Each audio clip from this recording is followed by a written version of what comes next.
네, 안녕하세요. 감정평가사가 되지 않은 평가사입니다. 자, 이번 시간에 우리 34회 합격하신 김병준 평가사님의 경험담 얘기 듣고 있습니다. 자, 김병준 평가사님은 2년차 합격하셨고 인강으로만 공부를 하셨고 또 이제 그 사이에 아이가 태어나는 이벤트가 있어서 공부 시간이 조금 일반 수험생보다는 좀 부족해서 굉장히 좀 효율적으로 공부를 하신 분입니다. 자, 이번 시간에는요, 이론 공부 방법 얘기 들어보도록 하겠습니다. 이론 몇 점 받으셨나요? 44점 받았습니다. 네, 이론 점수는 합격자 평균보다는 좀 아래네요. 네, 맞습니다. 주된 이유가 뭐라고 생각하시나요? 암기가 법규처럼 이렇게 짱짱하게 안 돼 있다 보니까 거기서 좀 지체한 것 같고 또 더 이렇게 잘 쓰려고 욕심을 부리다 보니까 계속 시간에 쫓기면서 썼거든요. 그게 전체적으로 점수를 깎아먹는데 요인이 된 것 같습니다. 네, 알겠습니다. 자, 요거 이제 하시면서 한번 얘기 들어보도록 하겠습니다. 일단 시기별 공부 방법 얘기 궁금한데요. 기본 강의 듣는 시즌과 모의고사 보는 시즌 좀 나눠서 여쭤볼게요. 자, 강의 듣는 시즌에는 어떻게 공부하셨어요? 김하인 평가사님 강의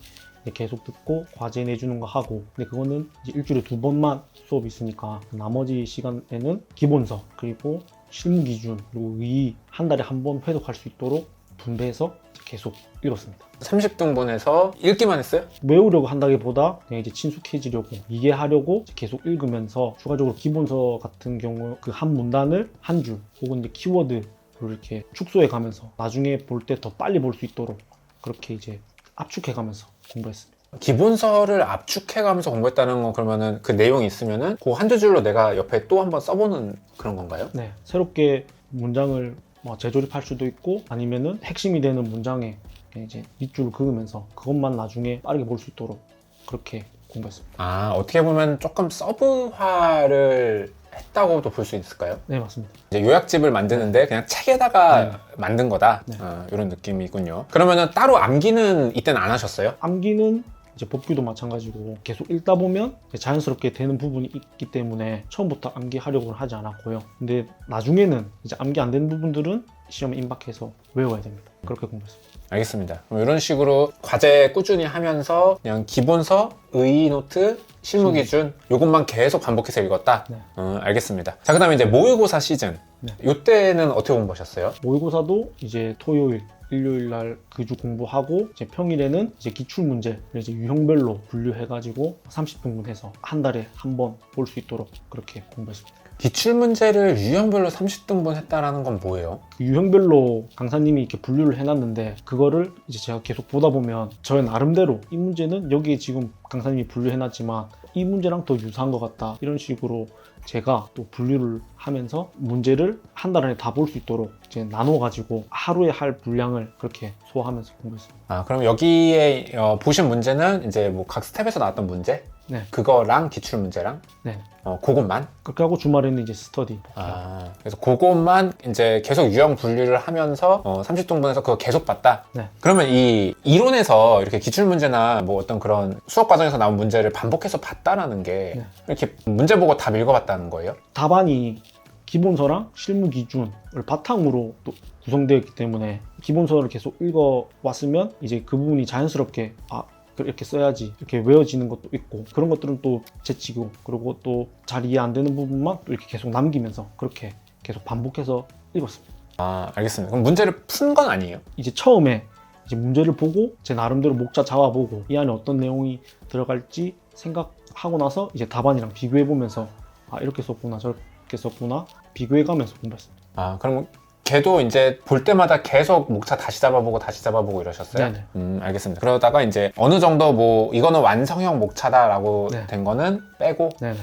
알겠습니다. 그럼 이것도 아까 실무랑 비슷하게 그러면은 계속 내가 목차 달라지는 애들만 남겨서 걔만 이제 깊게 고민하고 이렇게 남기신 거예요? 네, 맞습니다. 그럼 얘도 실무처럼 그 남은 문제들에 대해서 뭐 A처럼도 생각해보고 B처럼도 생각해보고 네. 뭐 이론적으로도 더 깊게 파고 들어가보고 이런 식으로 네. 이번은 특히나 더 끝이 없죠? 다음 주랑 뭐 오늘이랑 내일 그 답안 달라지기 때문에 계속 고민하면서 그렇게 공부했습니다. 그럼 저는 궁금한 게 저도 이제 이런 공부를 해봤었는데 이게 어느 순간 그냥 딱 보면 이게 내가 쓸 수 있는 뭐 좀 최대치다 같은 느낌이 들면 거기서부터는 저는 생각이 더 확장이 안 되더라고요. 굳어져 버리더라고요. 그런 적은 없으셨어요? 끊임없이 뭔가 계속 다르게 생각되고 끊임없이 계속 새로운 시각이 보이고 이러셨어요? 계속 새로운 생각을 하는 건 아니고 내가 시험장이라면 어떻게 쓸 수 있을까 그 정도까지만 그러면 난 이 문제가 나왔을 때 이렇게 구성해야겠다 이렇게 판단되면 그 문제는 이제 제끼고, 그래서 계속 새로운 생각을 한다기보다 내가 시험 현장에서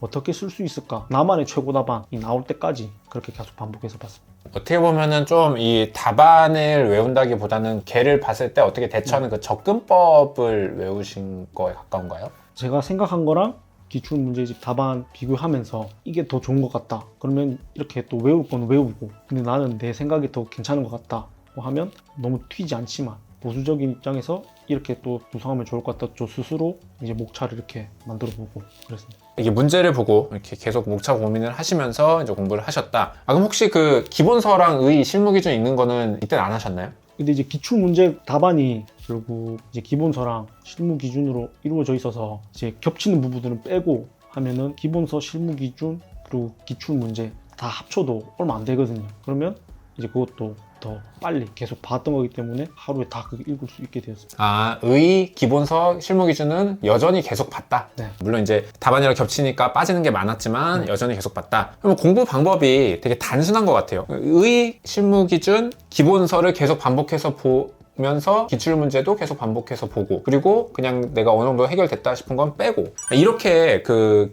기본서, 의, 실무 기준을 반복해서 보면은 뭐가 좋아요? 계속 보면 일단 자연스럽게 또 외워지고 또 이해가 깊어지게 되고, 저는 범위를 또 늘릴 수도 없었고 가용된 시간 안에서 이것만 해도 이제 충분하다고 생각했고요. 모르는 문제가 나와도 이 기본서, 실무 기준 내용을 바탕으로 이제 돌려쳐서 해결할 수 있어야 된다고 생각하기 때문에 범위를 넓히는 게 오히려 안 좋다고 생각했어요. 근데 뭐 사실 실무 기준이 현재로서는 네. 범위의 마지막이잖아요. 네네. 그거보다 넘어가면 이제 뭐 이제 시사 이슈나 뭐 네. 논문 이런 건데 네. 그것도 뭐 GS에서 어쨌든 정리하고, 네. 뭐 제가 보기에는 이게 범위를 안 넓히신다고 하셨는데 네. 사실 실무 기준만 보는 것도 제가 보기에는 수험생들이 조금 버거워하거든요. 제가 보기에는 그 절대 좁게 보신 건 아닌 것 같아요. 저는 실무 그 유형별, 물건별 그 공부할 때 실무 기준 내용이랑 많이 겹치니까 그때 또 공부하면서 실무 기준 같이 보고 했거든요. 그렇게 하니까 뭔가 좀 더 이렇게 그냥 실무 기준만 보면 양이 많은데 또 실무 공부할 때도 실무 기준 같이 보고 실무 기준도 계속 보니까 별로 그렇게 많다고는 생각 안 했습니다. 알겠습니다. 자, 뭐 공부 방법 이렇게 얘기 들어봤고, 그리고 이제 실제 이론을 하면서 사람들이 많이 어려워하는 게 처음에 글 쓸 때 이게 되게 못 쓰겠다, 첫 글쓰기에 대한 두려움 이런 거 없으셨나요? 저도 처음에는 쓰는 게 어려웠는데 김한 평가사님이 아무 말 대잔치 해도 된다, 그래서 근데 그래도 또 막상 쓰니까 부끄럽더라고요. 그래도 그냥 써보고 마음대로 생각해서 써보고 나중에 이제 기본서나 기출문제 계속 받아보면 이론도 내가 막 내용을 창조해서 쓰는 게 아니라 기본서나 실무 기준을 바탕으로 쓰이는 거라는 걸 이제 깨닫게 되면서 나중에는 자연스럽게 잘 써졌던 것 같습니다. 그럼 일단 처음에는 그냥 아무 말이라도 써서 일단은 좀 입을 틔우고, 네. 그 다음에 이제 공부가 계속 되다 보면은 결국에 그 아무 말들이 점점점 정돈이 돼 간다. 네, 맞습니다. 일단 처음에는 그냥 아무 말이나 써라, 생각나는 대로 그냥 써라. 네. 알겠습니다. 그리고 이제 공부하신 거 얘기 들어보면은 이론도 이 글 쓰는 훈련을 많이 해야 한다라는 사람들도 있는데, 네. 그 GS 한 번은 답안은 제출을 하실 정도로 쓰신 거죠? 네, 이제 그 모의고사는 다 제출했고, 그리고 기출문제 이런 거는 이제 목차만 잡아보고 안에 어떤 내용이 들어갈까 생각만 했고, 이제 100점을 풀 답안으로 쓰진 않았습니다. 그렇게 공부하신 이유는 뭐예요? 그러니까 이론도 그 내용을 제가 창조하는 게 아니라 뭐 기본서나 실무 기준을 바탕으로 쓰고 또 문제에 맞게끔 목차를 돌려 쓰는 거기 때문에 기본서랑 뭐 실무 기준 꾸준히 회독하고 또 외워지면 안 써봐도 머리로만 말로만 해도 충분하다고 생각했습니다. 알겠습니다. 이렇게 하면은 되게 이론 공부 쉽네요. 많이 반복해서 읽고, 뭐 실무 기준까지 뭐 계속 반복해서 읽고, 그냥 그거 바탕으로 돌려쳐 쓰고. 이론에서 별로 어려웠던 경험은 없으셨어요? 사실 뭐 이론 점수가 저도 모의고사 때 잘 나온 건 아닌데 그래도 뭔가 이론에 대한 두려움은 크게 없었던 것 같습니다. 이 정도면은 뭐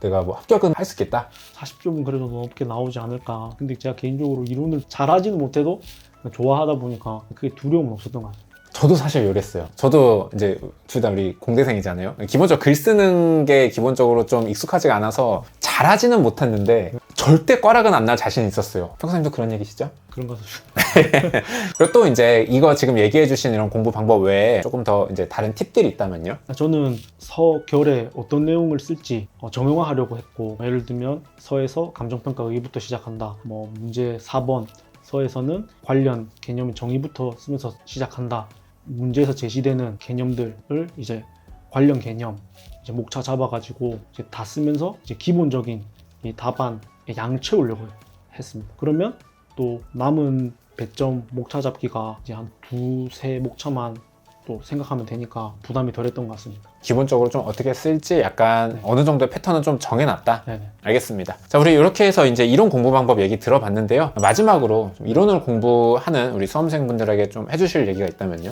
저는 이번 시험에서 4번부터 풀었는데 4번 문제가 잘 쓰고 싶고 그러다 보니까 좀 10분을 오버해서 쓰게 됐거든요. 그러면서 다음 문제들도 이제 쫓기면서 풀게 됐고 그게 이제 전체적인 점수에 이제 반영이 된 것 같은데 욕심을 버려야 될 때를 알아야 되는 것 같고 또 암기가 법규만큼 이제 빡빡하게는 안 돼 있었기 때문에 그게 목차를 잡고 내용을 쓰는데 이제 지체되었던 것 같습니다. 그래서 이론도 관련 개념, 뭐 기본서, 실무 기준 내용이 탄탄하면 탄탄할수록 좋을 것 같습니다. 네, 알겠습니다. 그렇다라고 하십니다. 자, 이렇게 해서 이론 공부 방법 얘기 들어봤고요. 자, 잠시 쉬었다가 법규 공부 방법 얘기 들어보도록 하겠습니다.